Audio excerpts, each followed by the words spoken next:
అంటే వాళ్ళు మీరు ఆయన దీంట్లోకి లాగి ఆయన మీద ఏంటంటే అభాండాలు వేసి ఆయన మీద కానీ నా మీద కానీ నిజంగా మాకు ఎలాంటి సంబంధం లేదు. ఆ రోజు 7 గంటలకు నాకు విషయం తెలిస్తే నేను అప్పట్లో ఇన్ఛార్జిగా ఉండే సతీష్ రెడ్డి గారికి కూడా ఫోన్ చేసి ఇద్దరం కలిసి చూన్ను పోవాలనుకున్నాం వివేకానంద రెడ్డిని. మేము చూన్ను పోవాలనుకునే లోపలనే సతీష్ రెడ్డి మీద, నా మీద, ఆదినారాయణ మీద వివేకానంద రెడ్డి ఇష్యూలు ఆరోపణలు చేశారు. కాబట్టి మీరు మమ్మల్ని దీంట్లోకి లాగి ఈరోజు ఆయన పులిందలకి ఏం సంబంధం, ఈయనకేం సంబంధం, అది ఇది మాట్లాడడము.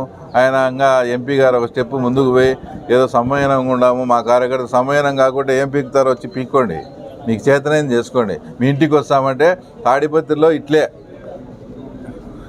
ఒకరి ఇంట్లోకి పోయి అది ఇప్పటికీ రావణ కాష్టంలో రగులుతానే ఉంది తాడిపత్రి. ఎందుకు ఆ రోజు అక్కడ ఉండే వాళ్ళు వాళ్ళ ఇంటికి పోయినారని ఇప్పటికీ ఇంకా గొడవలు రావణ కాష్టం రగులుతుంది. ఆ పరిస్థితి మీరు తెచ్చుకుంటామంటే రాండి. అయినా ముందు ఆ దేవగుళ్ళ వాళ్ళ ఇంటికి పోయే ముందు ఈడ బీటెక్ రవి ఇంటికి వచ్చి ఈడ చూసుకొని కదా మీరు పోవాల్సింది.